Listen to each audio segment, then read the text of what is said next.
This outdated kitchen is in serious need of an overhaul. The cabinets are wood and in decent shape, so instead of spending lots of money replacing them, they are getting a fresh coat of paint. It's not that hard, and it's something a novice DIYer can accomplish over a long weekend.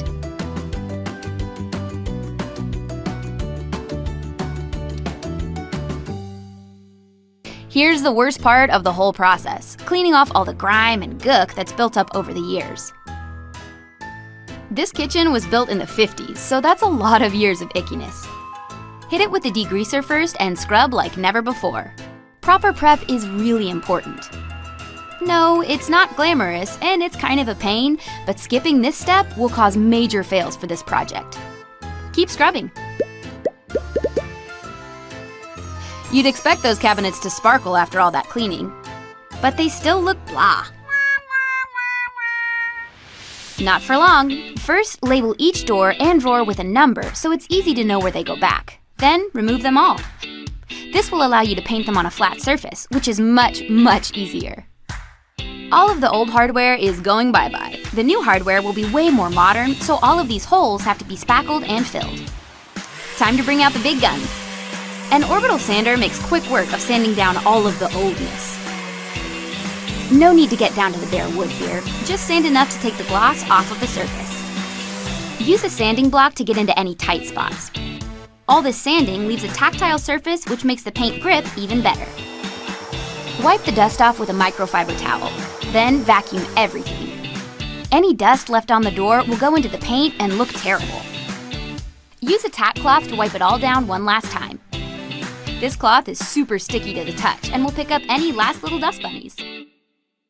So here's a pro tip: bonding primer. It's different than regular primer.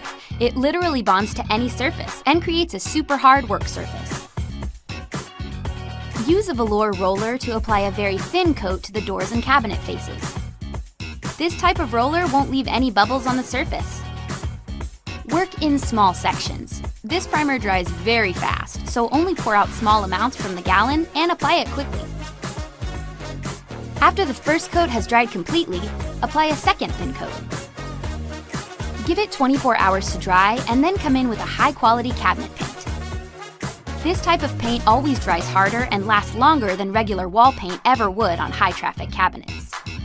Use the same technique of thin, even coats. This mint green is such a great contrast to the dingy brown that was there before.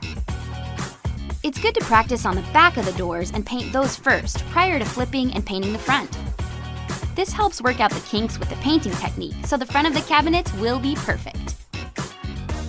For full coverage, 3 coats is best. Dry for a good 3 to 4 hours at least in between each coat, and longer if possible. Give a good 24 hours after the final coat before touching anything. Now, time to add the new hardware. Modern pulls and hinges really make the green look awesome. Last step is to add all of the doors and drawers back to the kitchen. It takes some time and patience, but not much money, to make a huge difference in the look of these cabinets. This is a pretty easy DIY that most anyone can do.